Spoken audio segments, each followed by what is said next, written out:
Meta Perspective Podcast. Hello, and welcome to Meta Perspective Podcast. We're your hosts, Alex, Evan, and the girl. This is the show where we talk about deep and interesting topics and try to get to the heart of the idea through multiple perspectives. But if you are joining us for the first time, please give that channel a follow and give the video a like, because we do random giveaways, things like that, so it doesn't hurt to stay active. Speaking of staying active, don't forget to jump in that chat, because we want to hear from you too. Obviously, Meta Perspective Podcast isn't going to be meta without your perspective. Boom. Yeah, so we're embarking on what we will call a series of the mind. It's going to be a multi-episode, just take, kind of shorter little bits of different aspects of the mind. Tonight we're going to kick it off in a general sense, kind of give our interpretations of how the mind works, what it is, what it means to be a conscious being, and just kind of, guide the conversation from there, and then we're going to break it up into different parts, like kind of the negative aspects, like mental health, things like that, how to use your mind, the positive side, like building confidence, overcoming situations, framing your mind psychologically. And then we'll also get into the kind of the supernatural, telekinesis, remote viewing, ESP, things like that. Trippy shit. The trippy stuff. And Trippy then, things. we might go from there, but overall, we're going to make this a little series. So if this is episode 1. If you are joining for this episode, check out the other ones after this. We'll go ahead and kick it off here. Yeah, the mind is obviously a very complex thing, while I think it can also be really simple. Well, it's something we've talked about for a long time. I feel like at one point we decided we want to better ourselves, and then we started looking into things, and then just interested in kind of a self-improvement mindset, and psychology has a lot to do with that. We're both Virgos. I feel like it's like we both were kind of on the same path, and so we've been talking about this stuff for a long time. Obviously,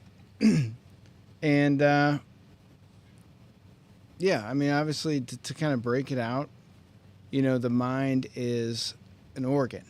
It's a physical organ.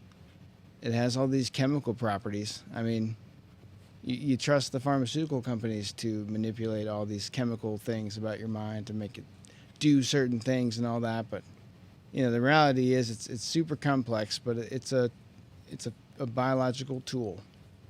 And that tool is based on evolution and things that helped early humans survive, that we still share in common with them. So those things served a purpose then, but now it's almost it's a rewriting of our instincts, the way we view reality. We no longer have to work and fight for survival. We have shelter, we have food, we have like the ability to have sex and reproduce pretty easily. It's not like our lives are in danger of not getting to the point where we can have sex and reproduce. So we're kind of devolving in a way. But we're still stuck with this old hardware in a new modern society. And this is where most of the psychological distress that people experience comes from. It's just it's the diversion from where we were from to where we are now. And there's no way to fill those holes, so we were left with the ripple effects of our biologically programmed mind. At the same time, we have a spirit. We have something that guides. It's a conscious existence inside a physical body that, over the lifespan of the body, the cells replace. You're never the same physical self from a child to an adult. There's recycling there, and it's like, what sustains that reality, that conscious existence through that biological process? Sorry, long-winded setting the stage, but that's kind of like. But that's kind of the idea of of this series is to show that the mind is a very complex thing. It's so complex that science still doesn't fully understand it. While at the same time, like you said, it's a tool. And I think that is why we have a lot of the problems we have in this world, and why we have with ourselves internally is because the complexity of the tool has become more of the focus than the tool itself. And it's led us to a point where we don't fully understand how to use it anymore. And the tool is almost using us. And I think that's the goal of the show, is to kind of give you a little insight into how you might be able to get some of that back, while hopefully adding some of your own insight to help all of us reclaim what is ours. Yeah.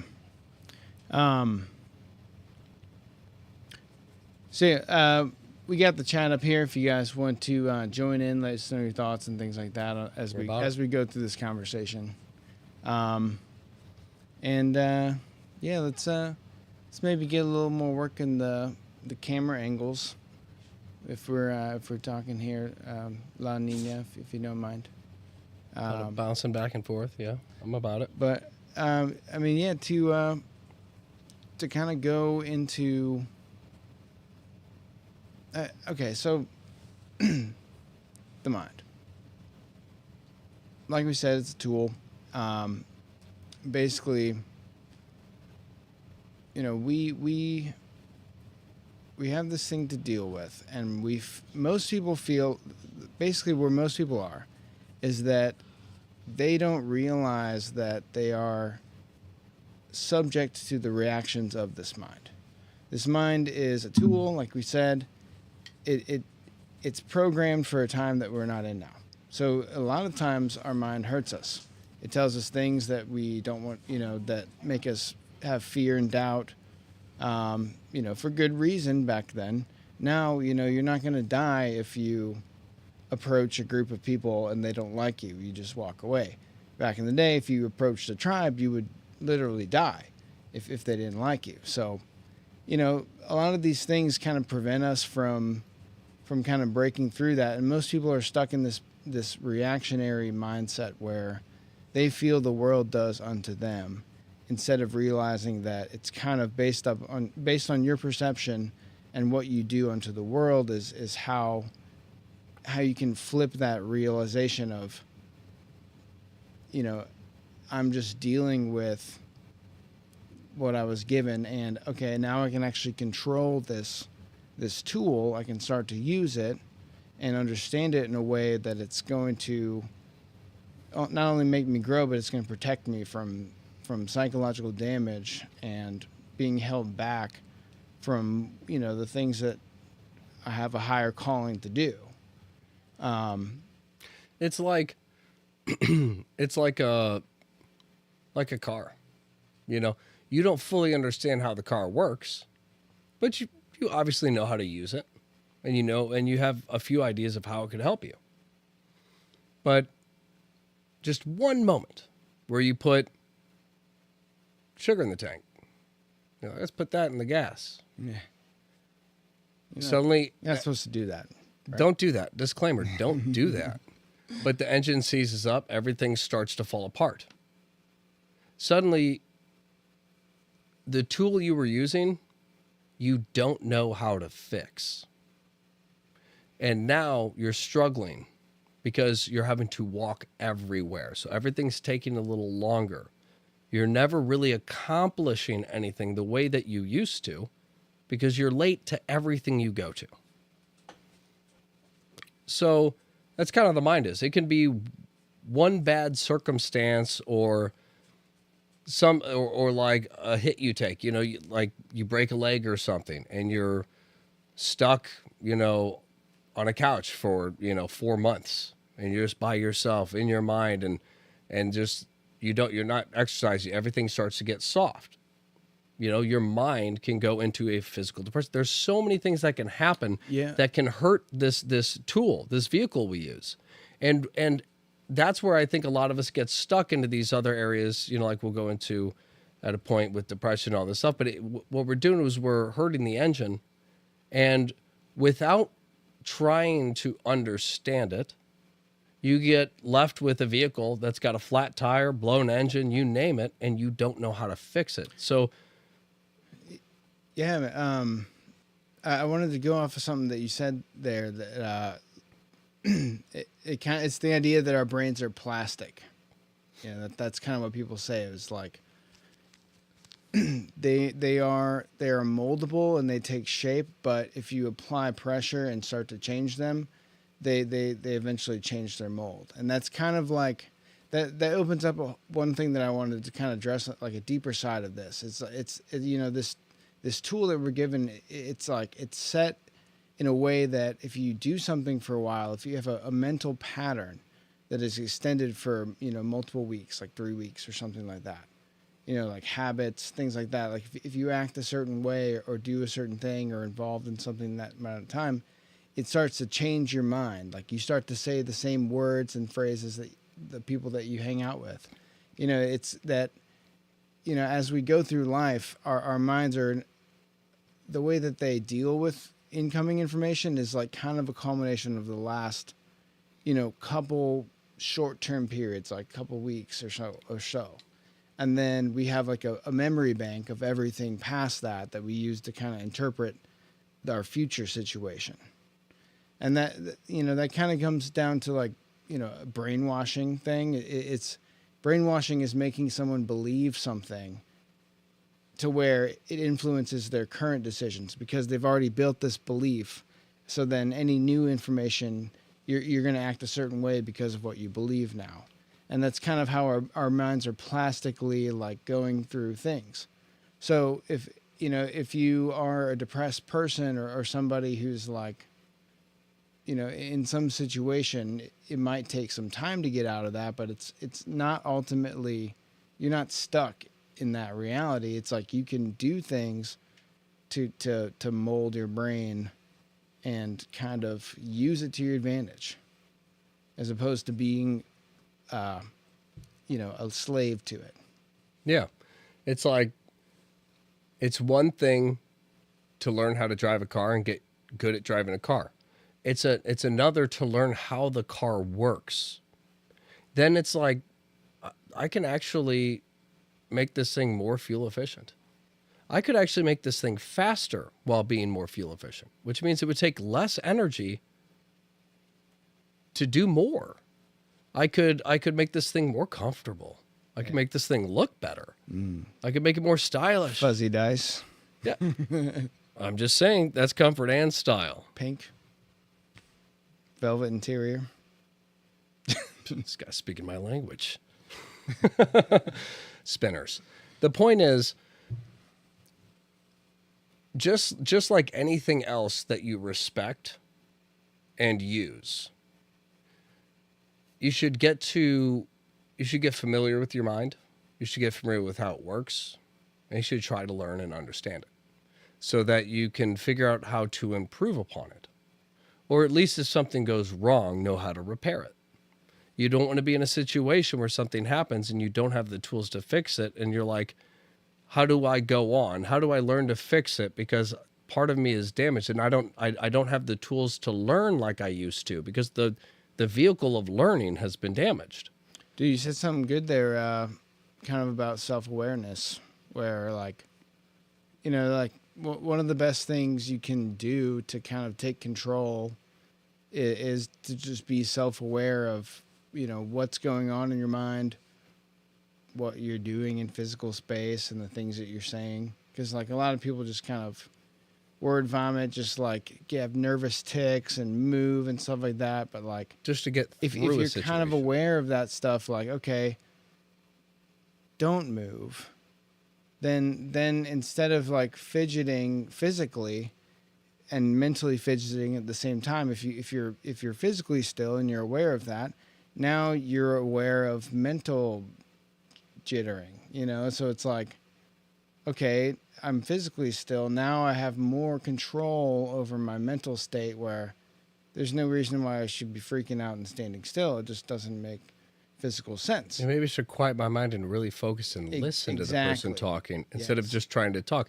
And that's where I come to with a lot of the stuff being almost like a defense of the fear of I don't have the tools I need to get through this. I don't want people to see that. So let me just try to get through the situation by just saying things. Yeah. But when you calm your body and then calm your mind, the beauty of doing this stuff is there's other stuff. There's another thing you get too, and that's understanding. Again, a lot of people at least, are trying to just get through a situation. Yeah. So they're using this tool of theirs to just get through a situation because they don't have faith in the tool. There's nothing wrong with it. They just don't really know how to use it. It's like a car. It's like, okay, I'll drive there, but I don't want to parallel park. I don't want to this. I don't want to that. No one likes uncertainty. Exactly. So when you have this kind of fear, the beauty is when you quiet your mind, you quiet your body, you quiet your mind, and you start to really listen. The beauty is the tool works by itself. Yeah. So you'll start, as a reaction to doing this, you'll start to notice, with a more calm version of me that really truly listens to people, I've noticed just me really listening has changed my interactions and how I feel people view me. Yeah. Like suddenly the tone of the conversation isn't my perspective of somebody always kind of trying to interject or us just having back and forths. Suddenly it's like the energy's different. Like A little people sharper.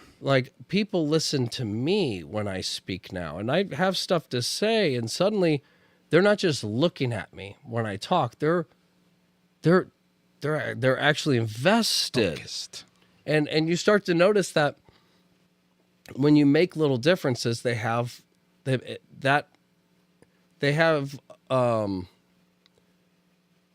significant changes in how you perceive people. Why? Because you're changing how people perceive you. Yeah. So you start to notice these little changes you make in your mind change how people react. Yes. And then you start to realize, oh, that's how I learned the tool. The way I figure out how the mind works is, for example, do unto others as you would want unto yourself. So if I use my mind, or if I'm always in situations just, trying to get through them, if I stop and really listen to people and see how people react, some of them are just trying to get through it.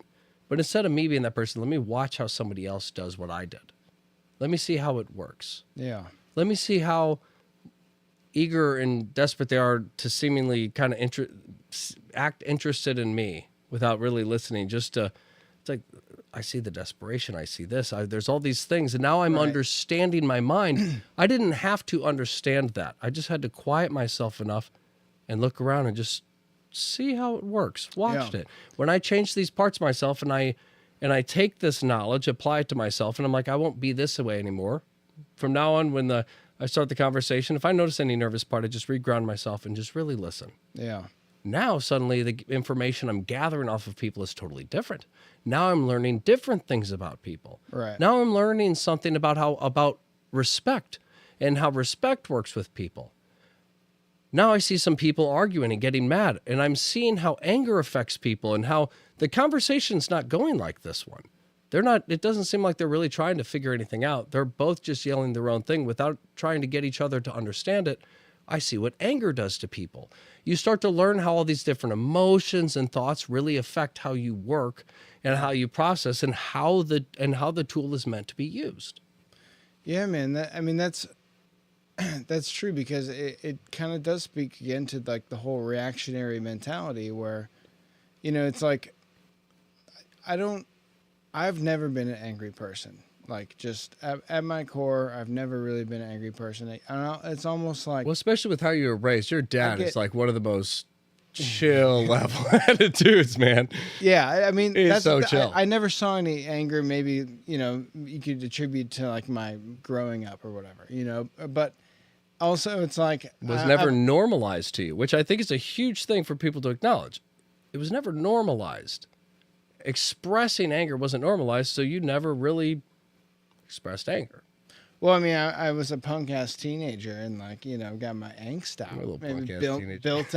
built up. It might be a different way, but it's just interesting how. But it's just interesting how not showing the expression of anger didn't teach you how to just express anger. Whether that's a good thing or a bad thing, it just shows how what you see is what you react to. And a lot of us don't understand that we can watch the world and learn from it or we can just react to what we just were taught without even realizing we were taught it. Right, and I guess without just really psychoanalyzing my life. I never or thought about whatever. that, but your dad is so chill. That's My why dad you is never get fucking mad. chill. This guy never gets mad. Fucking robbed. Never. Well, that's the thing. It's like I would tried to I would rile get you up. embarrassed when I got mad because it seemed out of place for me, and I realized like I wanted to be able to express emotions, and I can get angry and I can get riled up in like a fight or flight kind of way, like an adrenaline kind of way. But like as far as angry about things, like the only stuff I get angry about is more like an intense frustration for things I can't control, or like situations that things aren't what they seem, like I was psychologically tricked. But like as far as like common interactions and things like that, like if someone's being mean to me or something like that, or mad or anyone out there, it's like it doesn't affect me as much now that I have some control.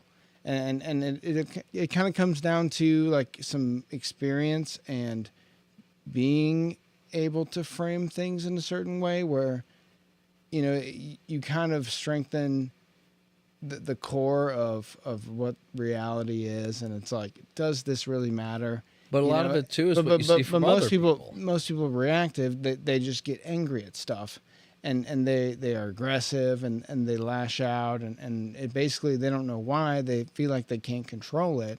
But it's like you can learn to control it in a way where at least if you're aware of it, now you can mitigate it a little bit.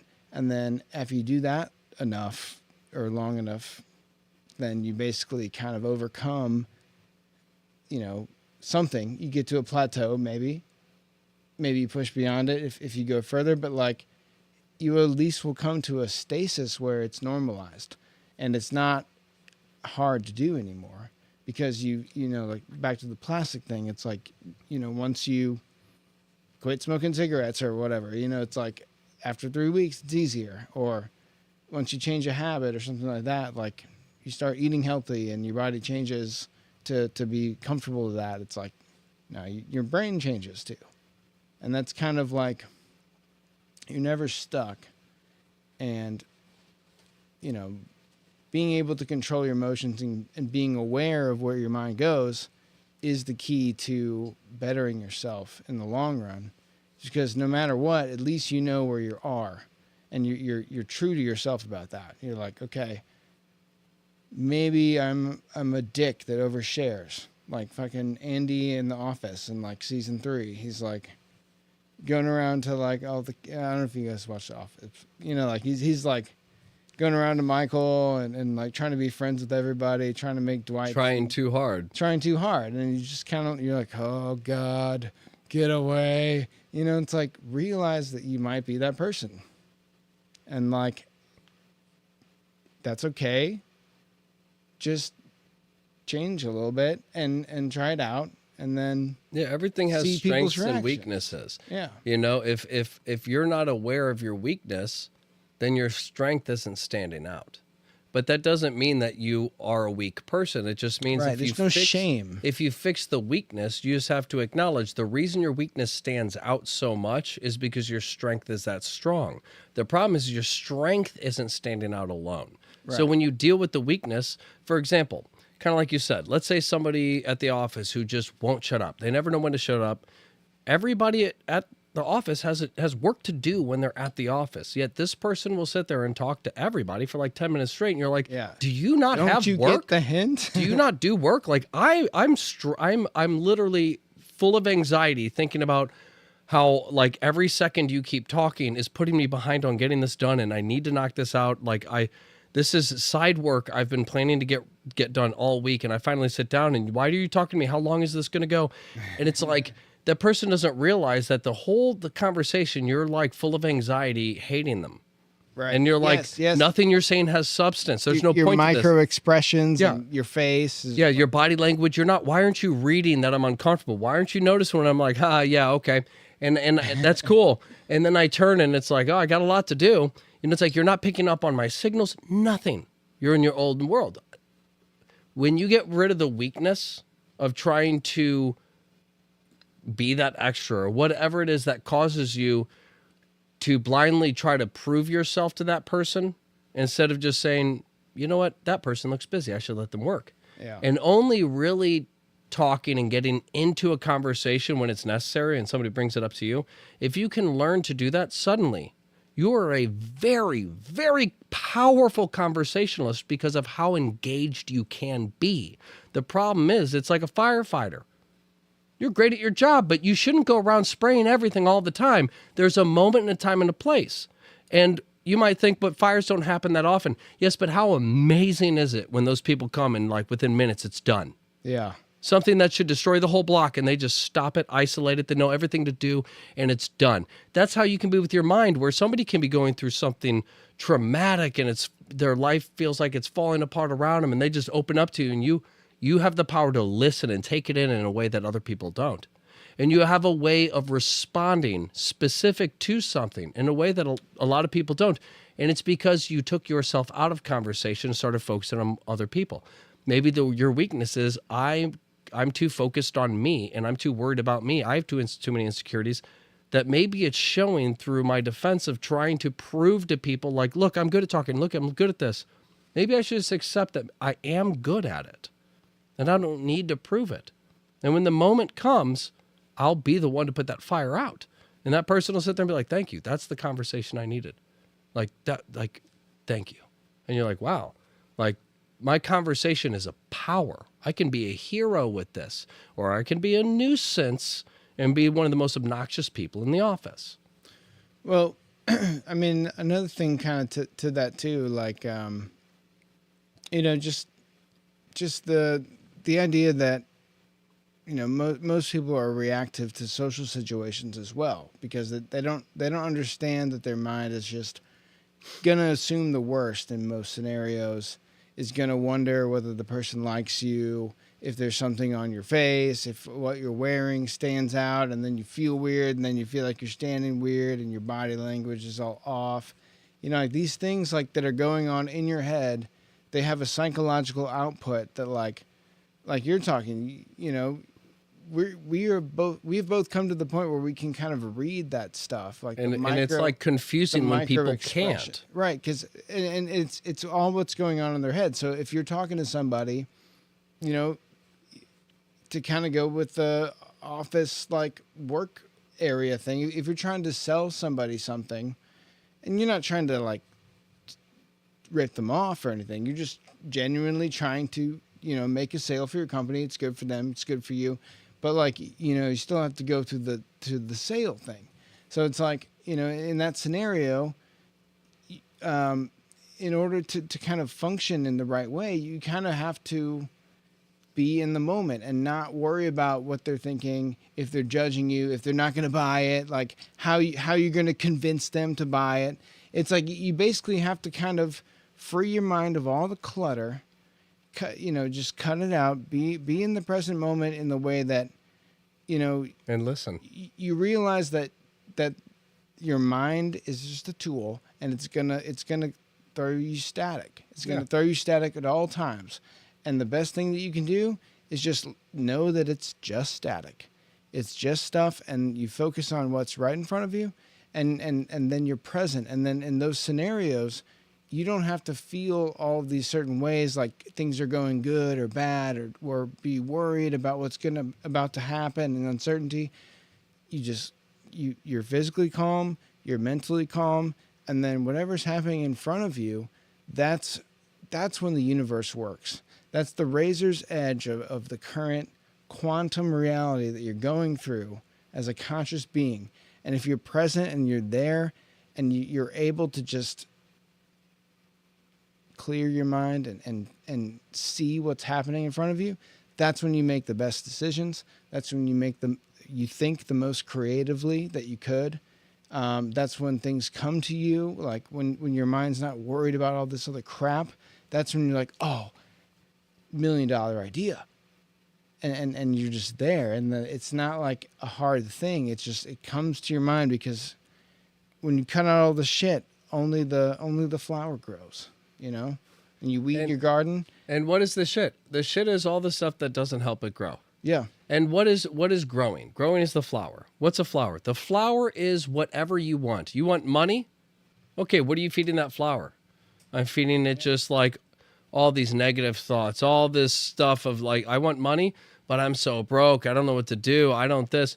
When all that stops, your mind goes, oh, you want money? Here's an idea. Because you're not giving yourself excuses for why you can't have that idea. You're saying, yeah, nothing will stop me. My mind is healthy. I'm happy. I want money. And then ideas come to you. But you're right. When you feed yourself shit thoughts, the good things that you want aren't getting through because you're focused on things you don't want. And I really wanted to add to what you were saying, because I love the salesman pitch. I mean, it's anybody who's done sales knows. It's the most famous sales acronym. You see it in movies. KISS. Keep it simple, stupid. The point of that is most people, when you first start sales, when you first get into sales, most people, it's nervous. All I know is my job is to get you to buy this. And deep down, I know that I wouldn't want somebody coming to me trying to sell me something. So I guess I just have to prove to you that you have to buy this. Yeah. So what most people do is they don't keep it simple. They give them too much. They don't shut up. They just keep talking. That's why it's keep it simple, stupid. It's saying shut up. When you just keep talking, you're like, well, you could get this, and then there's also it's a money back guarantee, but then you also get this. Oh, I forgot to mention this, and by the end of it, you're like, I'm so overwhelmed with all this information. All I see, you don't see it, but all I see is you're trying to convince me to buy this. Yeah. And so I'm not going to. Right. Now let me make it less obvious. Let me instead, like you were saying. Let me take all of that out. I'll keep it simple, stupid. Instead, hey, I got this product. Do you have a moment?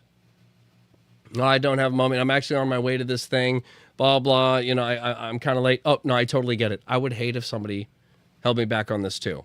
But the thing is, I think this could actually help you and cut your time down. Yeah. It'll just be a moment. And then the person goes, okay, talk. I'm going to ask you a question now. Instead of telling you all about this product, let me ask you, do you have problems with this or that? I mean, yeah, sometimes. Okay, I get you to say yes like 3 times. You understand you have problems like this. Everybody does, and I know that. So now let me redirect. How does this stuff affect, do you have kids? Oh, you do. How does this affect your day-to-day with your kids and everything? Yeah. I'm listening. You're telling me. I'm gathering information. Now, all I got to tell you, I have about 1,000 things that this product can do. I only need you to tell you 3 because these 3 greatly help you in these areas that I've heard you have problems. Yeah. Now in your head, you're like, these 3 things, this one thing would fix those 3 major problems. The moment you agree, now I'll start talking. Right. Awesome. Another good thing about this, while we're signing you up, another good thing about this, you also get this. You also get that. You also get this. There's also an app where you can follow and track it too. And people are just like, okay, I you already convinced me. I don't have buyer's remorse, but now I'm like, damn, I want to actually, once I get this product, I want to actually read everything that's included. I actually want to invest myself in. You build an intrigue. Exactly. And but you can only do that if you listen and try to understand the other person. Dude, I would be down to, as part of this series, do an episode specifically dedicated to the social aspect of this, of the mind and interacting with people. And honestly, that should be part of our series. We're kind of just figuring out how we're going to parse this thing out. And tonight's just the initial, crapshoot and seeing what this is our what's out there. 5-year in pilot for this thing we're doing now. We started this podcast. It's a late pilot, after COVID. We're just streaming on Twitch for a long time. Have a bunch of old recordings that are not. They're not great. The sound quality wasn't there. The video quality was okay. But, we've upgraded the studio, and we're here live with you now. We stream this on Wednesdays. And we also got the chat pulled up. And we take the advice we give each other. So the podcast only gets better. And when you come and yell at us in those comments with all of your hate, we listen. It hurts a little bit, but we listen But if it makes sense. Otherwise, it's just mean. I mean, yeah, you can be mean. You can be mean if you want. Yeah, just be mean with a purpose, so it makes sense. But I mean, that's the Trying to idea learn of- here. Yeah, exactly. Like, I'll learn here. Tell me what I'm doing wrong, but Yeah. let it make sense. well, that's part of this podcast. It's that we want to hear other perspectives. It's the meta perspective because if we all looked at the same thing and said, "Yeah, that's a sphere," we can't disagree that there's a sphere right there. Yeah, we got to have You a know? foundation to Like, go that's- from. You try to distill the fundamental truths, and go with what we can all agree upon is true. And obviously we are biased in our opinions on certain things. It's unavoidable, but like It's one of the we've good. chiseled it down a lot. Where it's like I only believe something based on something I know to be true, and that's proven in certain ways. And this kind of comes to this whole mind thing. It's pseudoscience. It's not, we haven't figured out the mind in a way where we can, we're trying to with AI and stuff like that, but it's like we don't know how it really works, and it's almost Or why it it's works. infinite in a way because somebody came when I was in high school. Someone was coming around. This was I was a junior or a senior in high school, and this guy was coming around giving presentations, and like we just went to this thing like, oh, okay, I'll miss an hour of class to go to this guy's presentation. I loved those. But dude, this guy was ahead of his time as far as when I first was introduced to this stuff, because this guy came to the school and was like, your mind is a universe. Let me explain. And he made a compelling case where it's like The neural networks. the everything amount in of it, connections in our brain is basically like stars in the sky. a version of its own. Like anything could exist in this space. Basically, It's an infinite space where Yeah. anything could exist, and it's kind of up to you where this goes. And your universe will start and expand, and then it'll eventually end or something like that. But like the idea is that it's infinite, so it doesn't really. It never really ends in a way. It's an ongoing through time thing, and it's like that was pretty trippy. And that was right around the time where I was like, maybe I'll try a little weed or something like that. Like this guy's talking about mind universes, and I'm a junior in high school. Maybe it's time to try some weed. Well, but it's like those early thoughts were like, but there's power in those thoughts. Truth. When you were going through that, you started listening to different music, yeah? But Over a little bit of time. yeah, I mean, You start, not from the first day, but you were like, you became intrigued. You set the fire in your mind about it. That's kind of it's And like then something and then you started, your music started changing, becoming more deeper. You're like, I want to find what a, is life. I want to, especially in high school, if I'm going to drive around and listen to a song or I'm going to listen to music, I want to listen to stuff everybody else isn't listening to. Yeah. And one of the things that stands out to me heavily, which actually changed an aspect of how I approach things, was when we were hanging out, a song that you shared with me. And it was one I'd never heard. I'd never heard of the Derek Trucks Band, Random Drop. Oh yeah. But it was one song you played, and it was only a lyric. But I was also kind of going through that on my own, separate from you, going through my own thing. And I was like, wait, something awoke in me. Find your way, I'm telling you, man. fall behind. Big fire burning me. Dude, I was passionate. I was like, there is patterns. There's ways to understand this. But I heard the song, and it was a Derek Trucks Band you were playing, and I loved the line when he says, "I'll find my way through your mistakes." And when I heard that, it just, something in my mind clicked, and it's like, you idiot, why don't you do this? You're insecure, you're depressed, you're whatever you want to be, but you analyze everything out of fear. You watch people, you study people, you people watch to the extreme. but you have never tried to learn from the people you're watching. And then it was like, it just clicked. And it was like an instant download where it's like, I saw everything differently, where it's like, wait, it was just an acknowledgement of, I can apply myself and the understanding I have of how I work to everything I've seen in other people.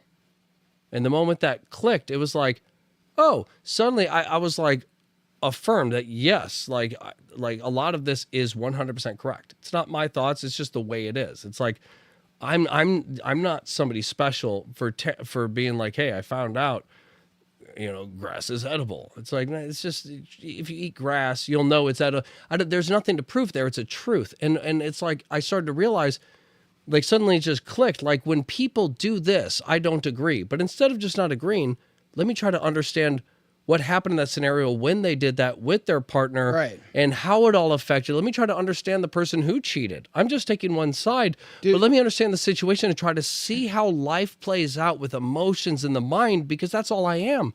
So let me see how we're all actually reacting to each other, not in a good versus bad way, but in a why.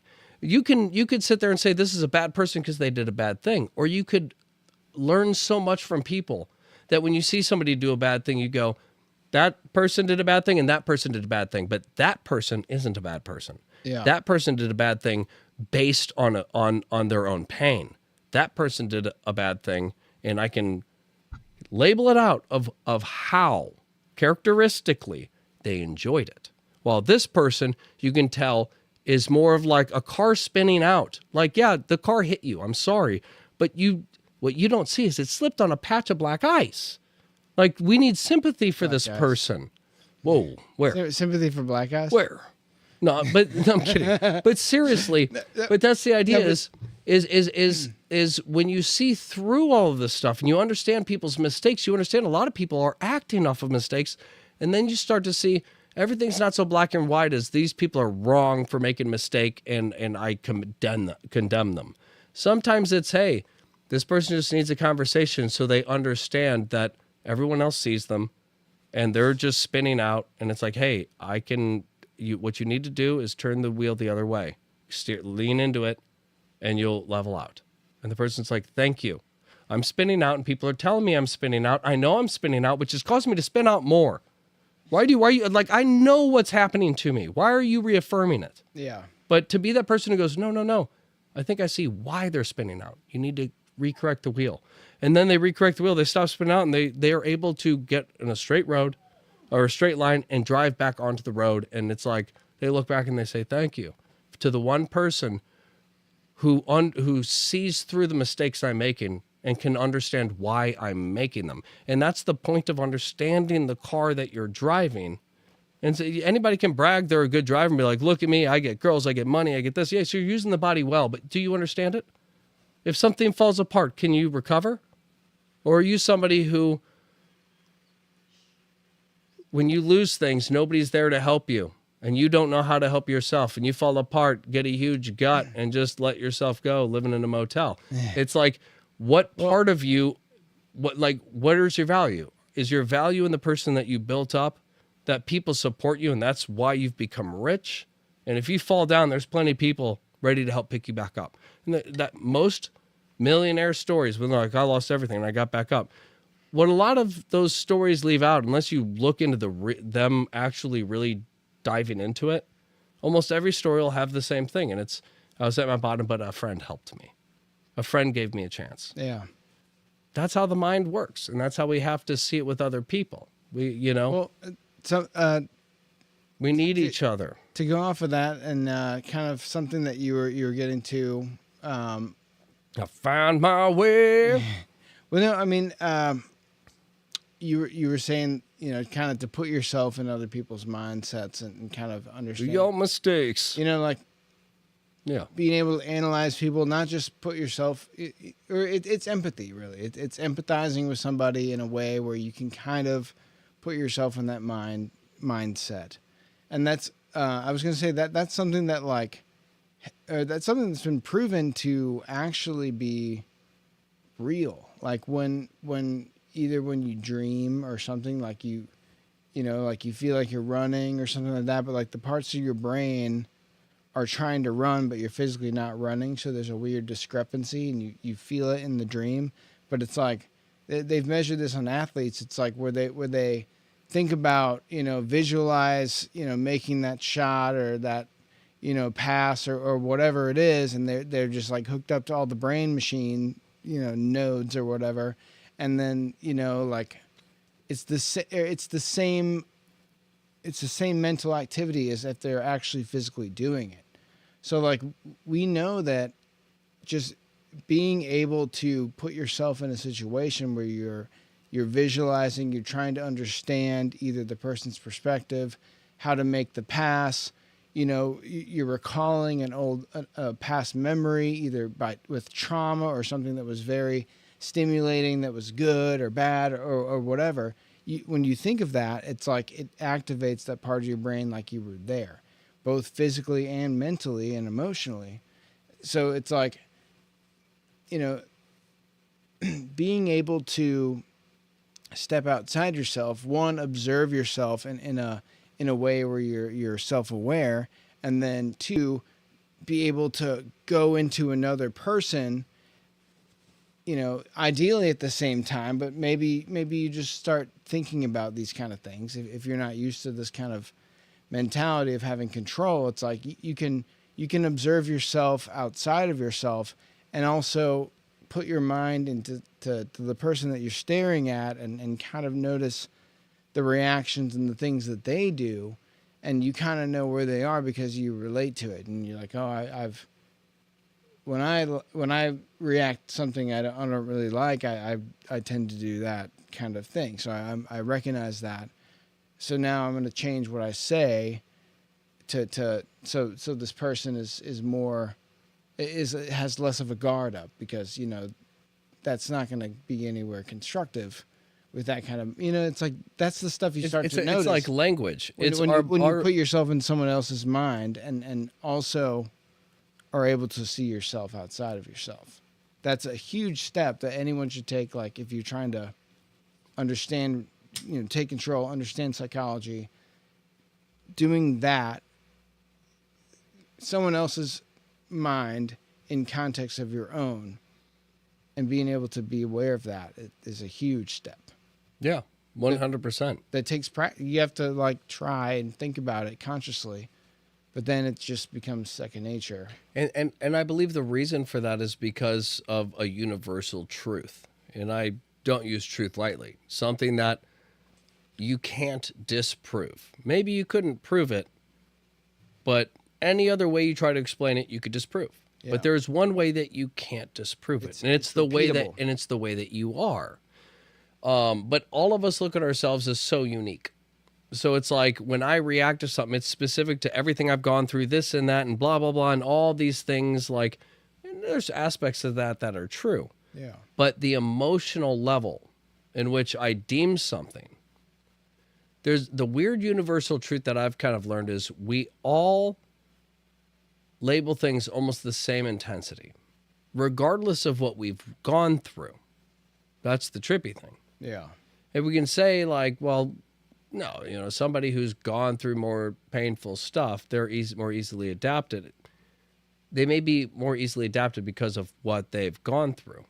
But the reality is two different sides of the world, two different upbringings. The first time you experience that, both of you are basically emotionally going to feel the same way about it. So when you bring something up and somebody reacts, you start to understand that this is a universal language that is understandable. Yeah. So when you say something, you notice how somebody reacts, you feel it. And what is that feeling? That feeling is me saying this, I can feel, like, it's like, that's the emotion. It's like, this person feels like I'm just dragging on. They're not seeing the context of what I'm saying. The moment I feel that, I go, anyway, the point of all of this is boom, boom, boom, boom, boom. If I ever do that, the person immediately, oh, no, I like that. Yeah.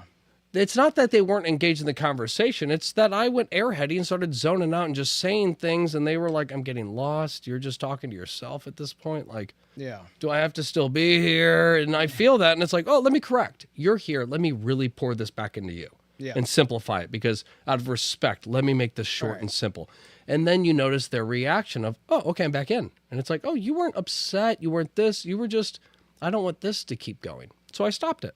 Right, and that comes with the present moment too, because But it's- because people will be like, oh, what do you think about this or that, or what did you think about tonight's evening show? Oh, I thought it was good, and then this happened, and then that happened, and like you're either trying to like relate to them, or like.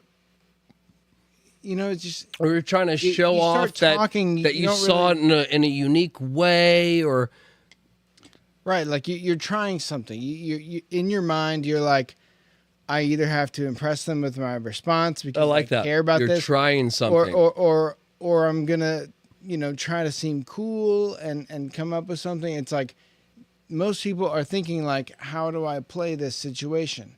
But like if you're in the present moment and you just react to it, be like, it just comes to you. You're like, I thought it was and I love that, because that's kind of what I was saying, as far as there is a way that we all work. Yeah. And we all understand it, but we've been convinced by I don't know what, that we're all special, unique, and that there's no way to understand each other. But there's a universal language that we all speak that for some reason none of us understand. But when you try to understand it, you understand that it is universal, and it does hold true to virtually everybody, even down to animals and stuff, where it's like people will sit there and be like, oh, he doesn't seem friendly. And somebody's like, nah, he's just like that.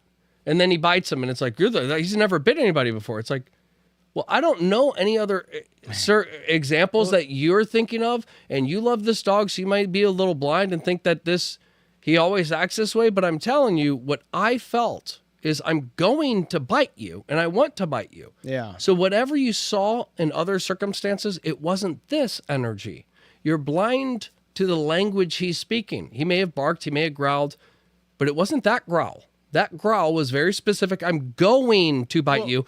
When you get close enough, it's happening, buddy. That's a good point, because like that works the same way with dogs as with people. Because if you're like afraid of a dog and kind of weak and submissive, and like the dog basically thinks that there's a Dogs reason. smell fear. The dog thinks there's a reason why What does you're that mean? afraid of him, is because there's something wrong and you're the cause of it. Like when you interact with people, if you are in your mind like timid and doubtful, and you have this psychological fear of the situation going wrong, and in the tribal days being killed, you come off as like not a cornered animal, but like an animal that's just like But no, like under submission, like at the mercy of the carnivore Yes. that's staring at it. but like a cornered So animal. people are more likely to attack you in that state because you are vulnerable.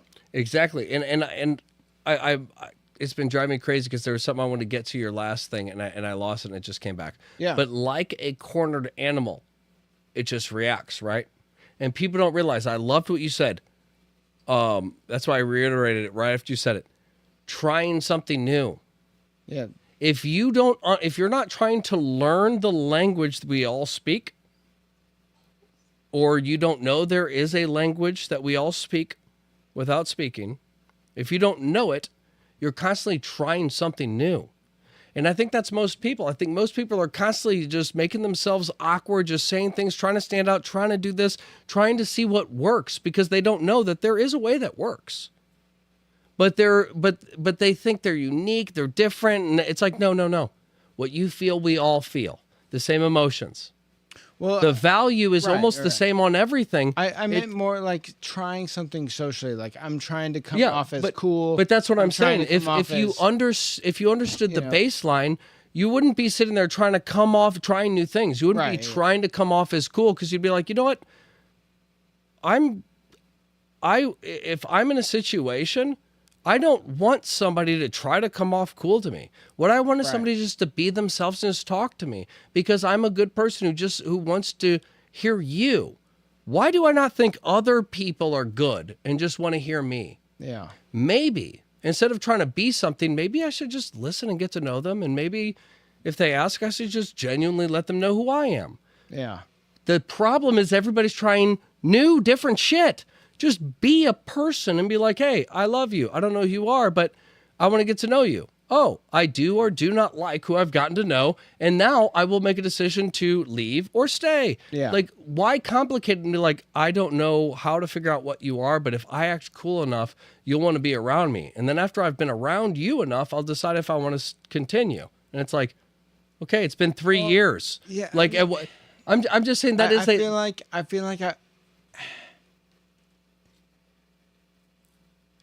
again, we should do a whole episode on the social aspect of this. But like, I feel like I said, like, I meant trying in a negative way, like trying to accomplish an outcome. You know, like No. social outcome. No, like, real- I just wanna say- I think people should try no, I just want to say, to go outside their comfort now zone. I and agree. do- I agree with going and outside of the I think you comfort were talking zone. about that too. I just wanted to make The that clear. the main point I'm trying to make is, yes, I mean negative, 100%. I agree. Yeah. But that's the problem is Okay. when you see a group of people at the bar and you're like, I need to learn how to talk to people. You don't do it by trying something new. You don't. That is negative. That is when you're sitting there, you're like, let me prove to these people I'm cool. What is the energy? I'm going to come up and show them that you should know me because I'm better than you. There's a reason why you guys should want to hang out with me. And it's because all three of you would benefit from me. How do three people benefit from one stranger? It's because your intention of going into this is, I have to stand out. When in reality, what you should do, if you really want to practice being social, if you really want to practice this stuff, you do not try something new. You do what you know works, which is, hey, sorry, like I don't really go to bars that often. I'm trying to kind of get out of my comfort zone. Is it okay if I hang out with you guys, just talk? I'm just trying to, I want to be more social, but with that honesty is going to, that right there will win them over more than any trick you could play on them. Try something new. It won't work as well as being honest and being yourself. And through that, you will get a real, genuine connection. You realize, I don't need to try to figure out what works. I just need to realize that I'm not what I'm not trying. And what I'm not trying is get to know these people as they are. I'm trying to get these people to know a fake version of me so that I can, God knows what the reason is for that, but it's not to truly get to know them and establish a real friendship or a real connection based on an honest, usually a malicious intent. Exactly. And even if it's just because you're lonely, how fair is it that you work yourself in a group of people who don't really know you because you didn't sell them the real version of you? Right. Your intentions could be good, and dude, they could be good, but I feel like that's a taste of what could be a what's to come. a great social episode. But I wanted to just get back to the general sense. I wanted to go off something that you said that like it was a good idea that I wanted to talk about it. It's the idea that, you know, kind of where we're all at, but on a global sense, like what are the fundamental things about every person?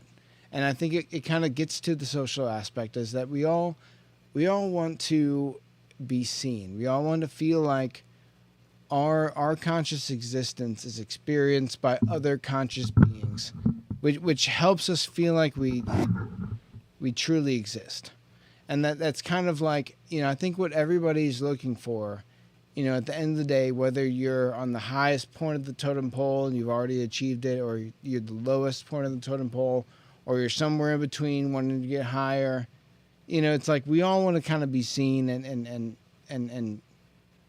I think on a cosmic level, you want to just know that that you're not alone out there. I gotta use it really bad. Yeah, you're good. You're good. Want to hear that though. I think that's a huge. I'll keep going. I'll keep going on it. Keep going. I'm gonna let it marinate. But I think that's kind of one of the things that drives everybody.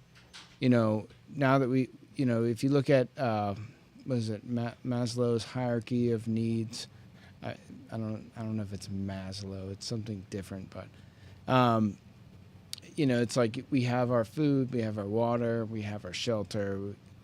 Most of us, find a mate and have sex, so we have that taken care of. So like, what's beyond our physical needs and the things that we strive for? And I think that long term, what gives people meaning in life is being observed, having new experiences that form like psychological time memories. Like if you do the same thing every day for a week, it's going to fly by. But if you do new things, if you go outside the comfort zone, it actually adds to your psychological time. So it makes your life seem longer. So I think over a lifetime, people really just want to know that they've left an impact, that their time and their experience in this life is not is not just temporary, that there's a permanent aspect to their existence, and that other conscious beings confirm that they are a conscious being, because we just want to know that we're not alone. Just like the alien, just like the idea of It's much louder to you than I probably am aware of. just like aliens out there. Like everyone just wants to know we're not alone in this universe. So we connect with each other. We are social creatures, and everyone just wants the same thing, is at the end of the day, we're not alone. And we build all these social hierarchies and these things based on sex and power and resources, but at the end of the day, we all just want to know that it's not just you out there floating in space. 100%. And I think that kind of brings us back to the beginning, Yeah. which is the first things we said, which is the mind is very, very complex to the point where we still don't understand it. But at the same time, the mind can be very simple. And I think that's where we messed up, is we stopped looking at the simplicity, which is, okay, how can I use this? How can this benefit me? And we started, it was the perspective of that one question. Some people took that and they said, how can this benefit me? And other people said, how can this benefit me? One is pure and good and one is ill. Yeah. And the problem with that is if we just stayed on the basic level without putting all the thought into it, how can this benefit me? Well, if I work on myself and I become better and I do all this and I do all that, I can get over this fear of just having to work.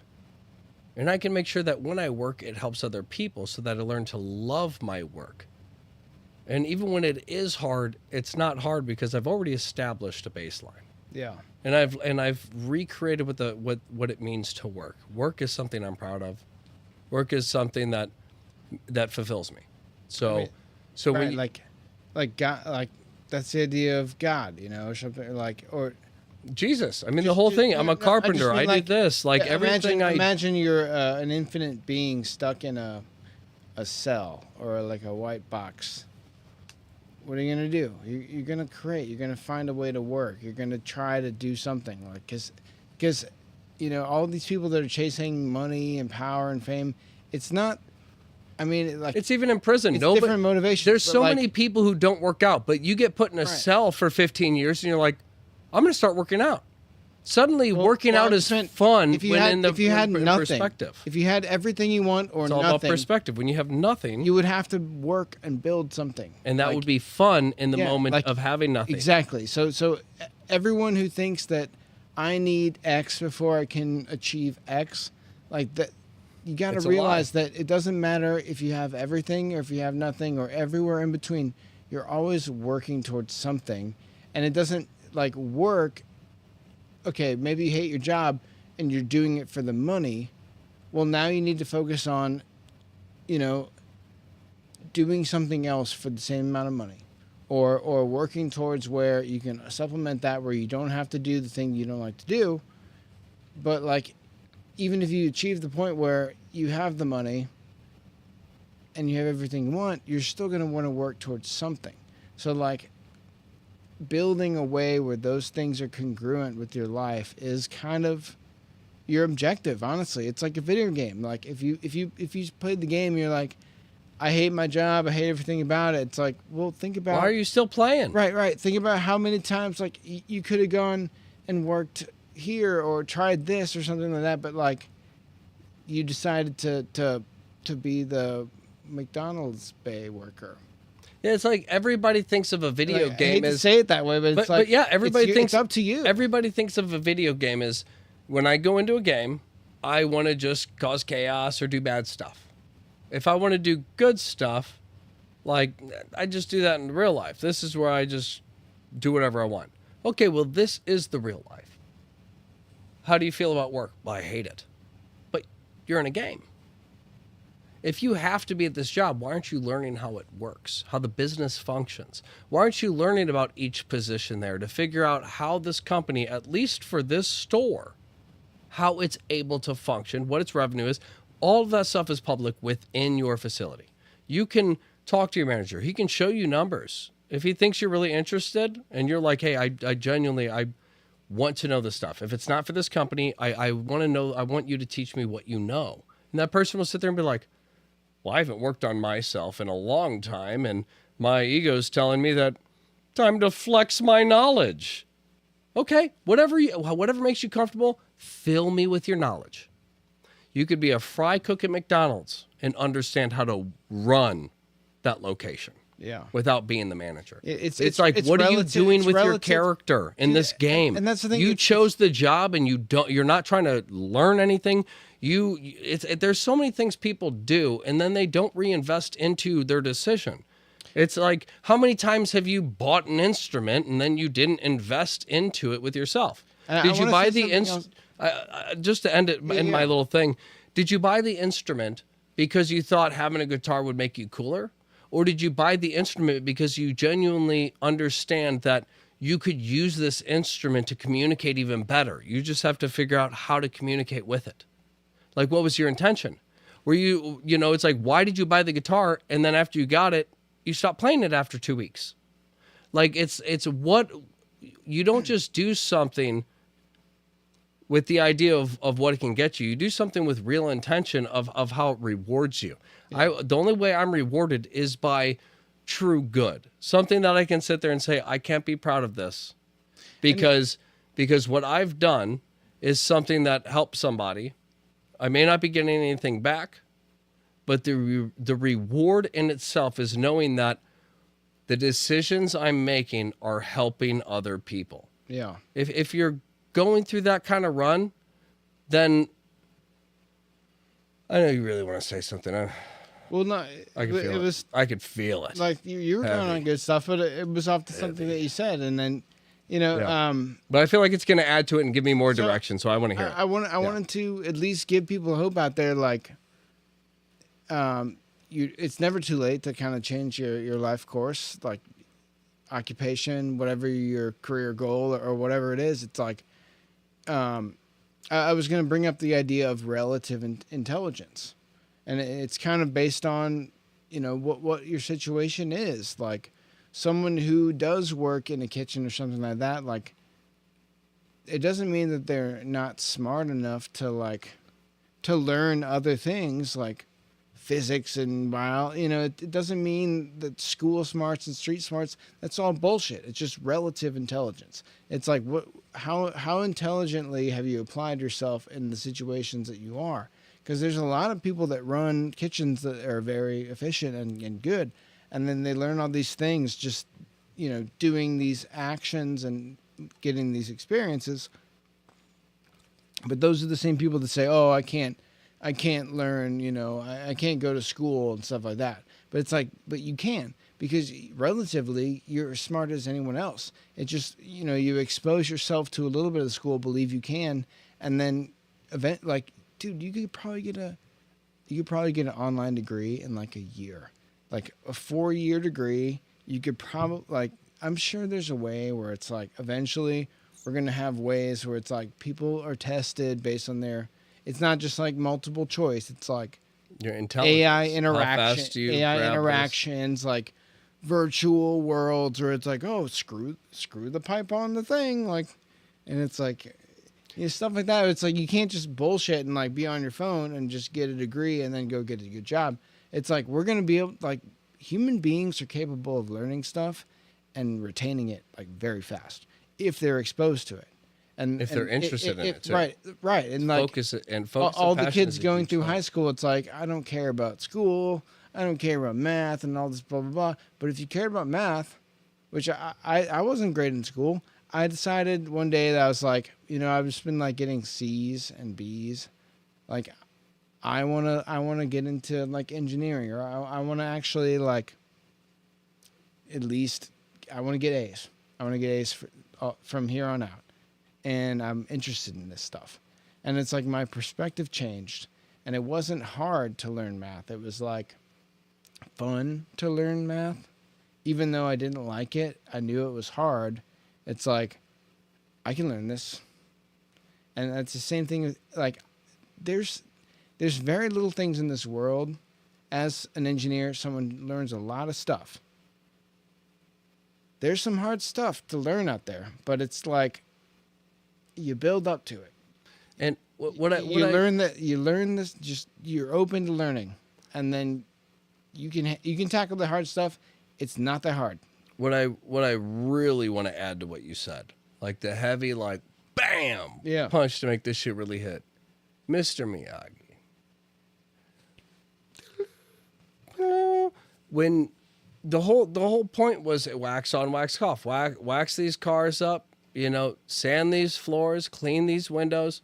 He did it so much. He was just like, listen, I'm desperate as hell, but like I've already asked you a million times. I don't see how this helps. You tell me trust the process. At this point, I've gotten to my breaking point where I've done this so much, I've gotten so good at it that I do not see how I'm not being taken advantage of, and I want to stop. It's like, okay, that's fine. Now that you've reached that point, you're ready to train. It's like, what? Well, yes, you've built up the muscle memory. So everybody else who comes to me and tries to train, their body just doesn't work. I teach them the moves, but their body's not responsive. I tell you, like, wax off. Yeah, but the thing is, when I tell you to wax off, the thing is you're not just moving your arm. You're moving your whole body, and how the muscle memory has built to complete the motion the quickest, fastest, most effective way. Because when you're doing something you don't want to do, like these chores, but if you don't do it right, you got to do it again. So you learn the fastest way to do it properly. And now he says, okay, you're going to do the same moves for fighting. His whole body is already invested in how to do this move of moving your arm with a certain motion, with a certain intention. Yeah. That's the idea. When you go to a job, it's a job. If you're passionate enough, you can pick the job you want to work at. You decide. So pick something you want to learn shit about. But let's say you don't have the option. Let's say for whatever reason, you're like, I'm going to pick something I hate. That's fine.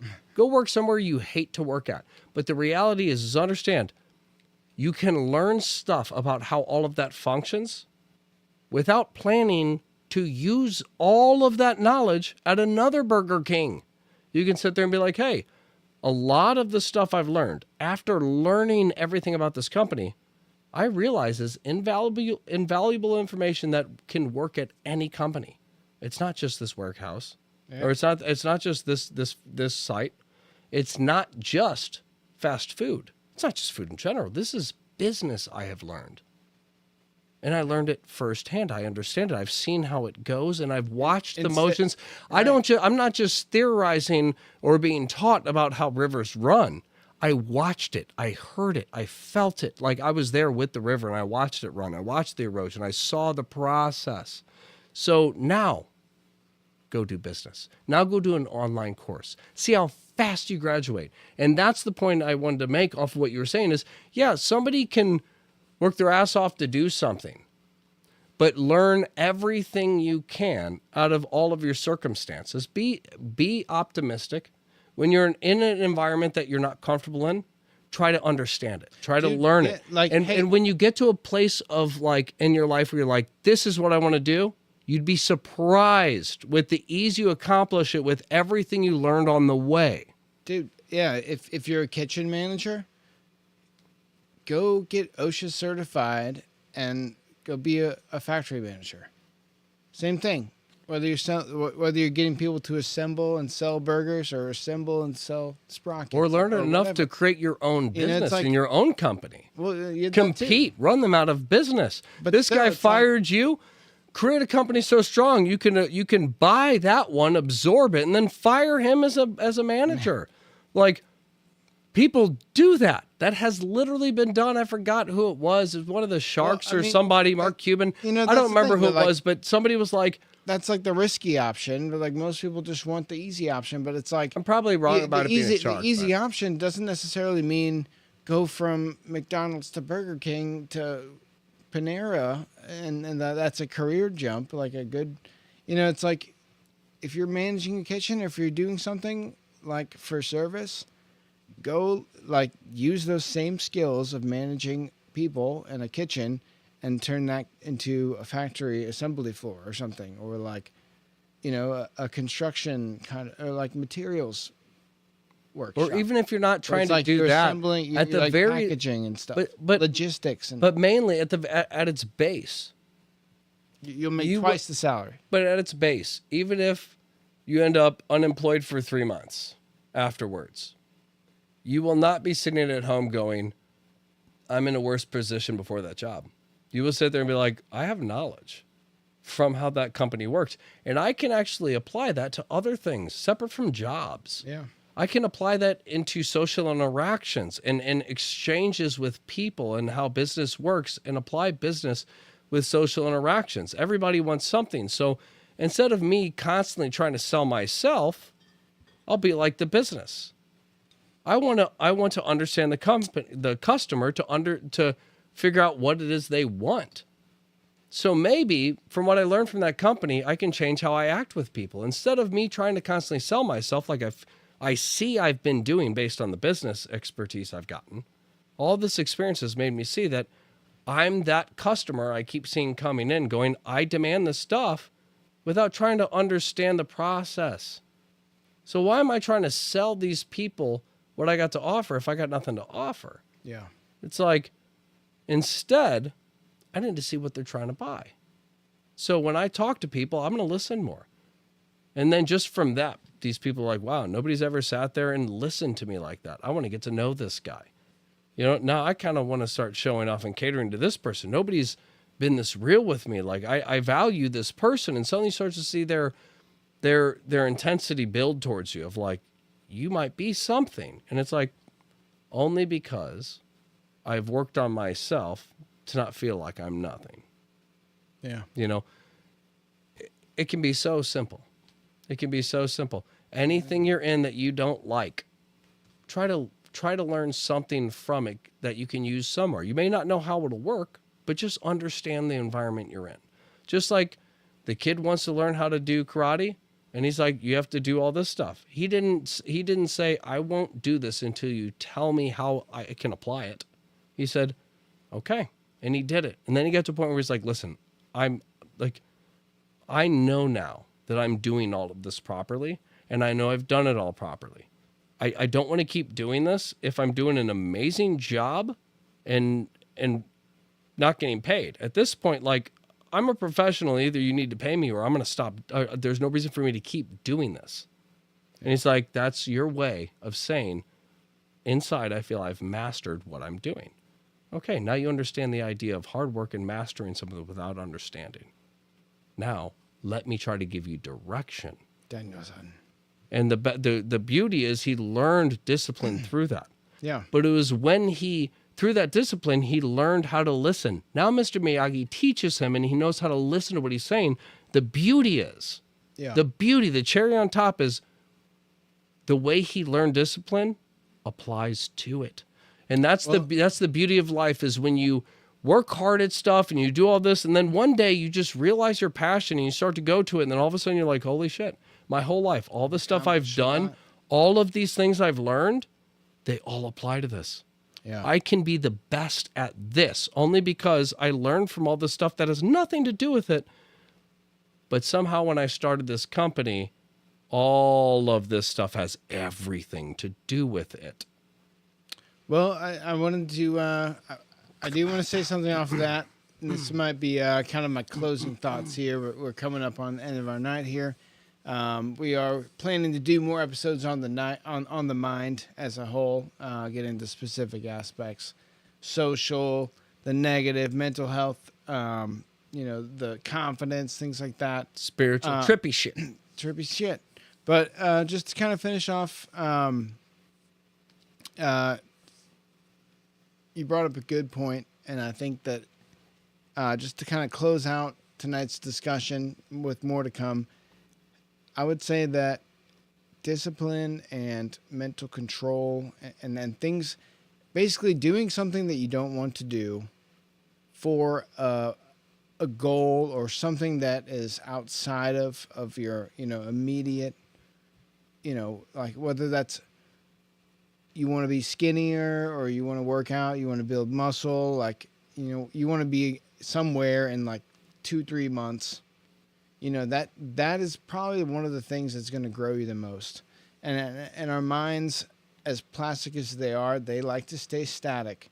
And the only way to kind of grow and kind of build yourself up is to push outside of your comfort zone in all aspects, whether that's socially, whether that's, your physical tolerance for, pain, working out, things like that, like putting yourself into situations where you have to, kind of your stress levels high, and like, those are the situations that you worry about. And it's like, those are the best teachers of how to better yourself and get to a point where those trivial things, or, those things that are so difficult for you to process become trivial once you get to a certain point. And you've all right, I've dealt with that tons of times now. I know how to handle it.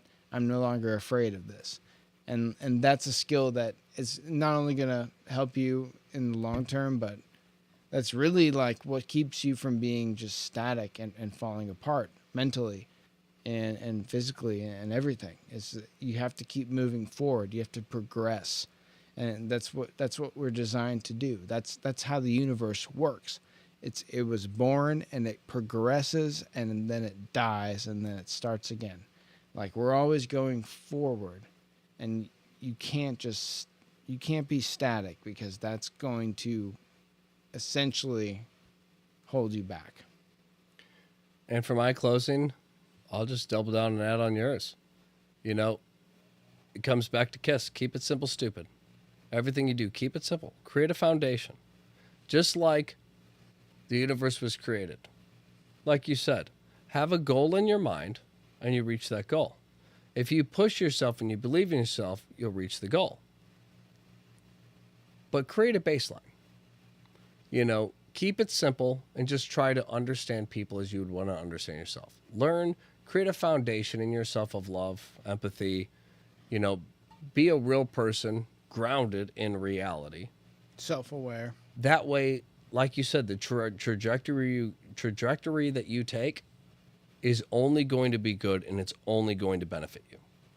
We see lots of people who take some of our advice, but they miss that meaningful part of, it's not just me. I need to factor everybody else in and be real. The same way is if another millionaire or billionaire wanted to explode and reach that point, I would hope that in his heart from childhood, the goal he never let go of was helping all of us. Yeah. There's plenty of people who make money and they don't have that as the foundation. They don't keep it simple. They get very complex. And now we have a world full of billionaires that's so complex, almost nobody understands it. We have banks that even some of the most powerful, wealthy entrepreneurs can't really explain how they work fully. Yeah. You want shorts? You want double leverage shorts? You want triple leverage shorts? You want options? You want futures? Lies and manipulation are very complex. That's how you can see it's bad. The way the banks and all this stuff works, we know it's bad. There may be parts where it can help us, but we all know that the overweighing bad it outweighs the good. What it comes down to is if you're going to become something, become somebody with a sense of purpose. Yeah. And that purpose should come from a baseline of keeping it simple and saying, if I were to become these people I want to become, what would I improve upon? And if that's what I would improve upon, that's what I want to be, that's what I need to aim for, and that's my goal. It shouldn't be out of desperation. It shouldn't be out of complexities and lost thoughts and trying to figure yourself out. You don't try to make money to figure out who you are. Figure out who you are and then make money for a reason. Yeah. Set a goal once you have established the baseline. Keep it simple. Don't get too complex and say, what would I want? If I watched me, if I was my best friend and I watched myself become wildly successful, what is the most healthy way that I could view them? Yeah. You know, which is going to tell you a lot about yourself. How do you learn to encourage people through their success, not get jealous, not get envious, all of these things, but through yourself, and try to come to a place of, if that person was in my life, what could they do that would actually help me with what they had? If it was me and that person knew me and they reached that point, what could they do that wouldn't hurt them? That could help me. And how do I become the version of me who can help other people without falling apart myself? Be somebody with substance and make that a goal. And don't overcomplicate it. Keep it simple out there, guys. Stupid. Again, join us next Wednesday and every Wednesday in February. This is 2026. It's getting up there. And yeah, we're talking about the mind. Let us know in the comments. If you want to join us live, it's Wednesday nights. If you want to leave a comment, we will respond to you guys. Let us know what you think. And stay tuned. Until next time, Meta Perspective out.